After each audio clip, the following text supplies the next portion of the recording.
Did you know that that little card that I have popping up right above me, you can add to your videos as well? No fancy editing. Just when you upload your video to YouTube, YouTube allows you to put these cards in your video. And even better, by adding these, you could double the amount of views you get on your channel. But how do you use them the right way? In this video, I'm going to share with you the strategy to YouTube cards.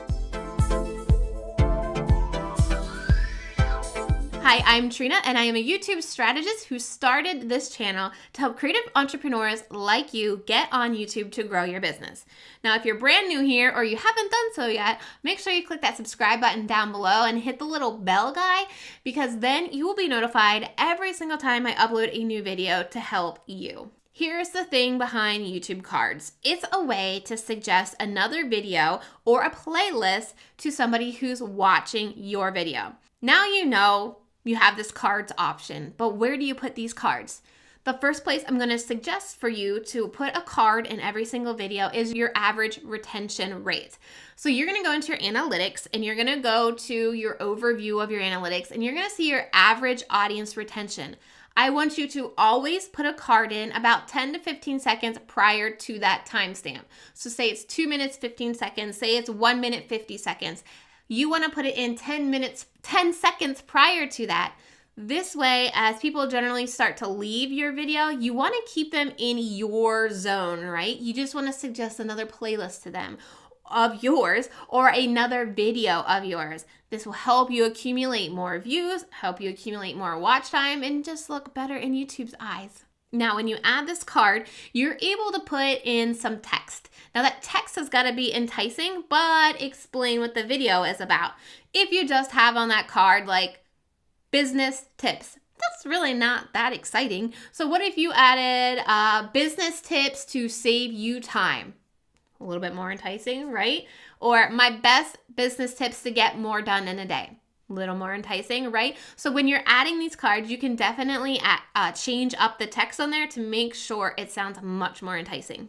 Then what you can do is after you've had your video up for about a week, you can go back into your audience retention graph and see where people are dropping off in that specific video. Then you can go in and add cards to try to keep people who are watching your video and who are still finding it on YouTube to go to another video of yours if they're tending to leave at a certain part.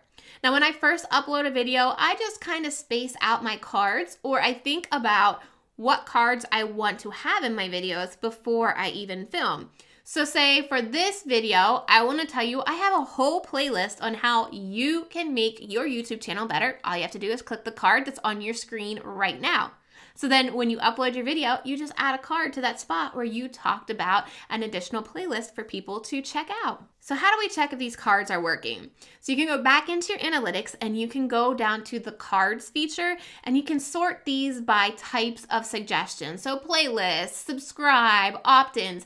Now you cannot add a link to an external website, so say you're opt-in, until you're approved for monetization. So that may not be for you yet, but you could definitely incorporate those playlists and those videos and you can see which ones are performing better in your analytics. Question: are you using cards in your videos, or did you not even know these exist? Let me know your thoughts on cards down in the comments below. Now, if you have not done so, make sure you click that little circle picture of me on your screen right now to subscribe and check out a playlist I have suggested just for you that's on the screen right now. Thank you so much for watching, and I'll see you in the next video.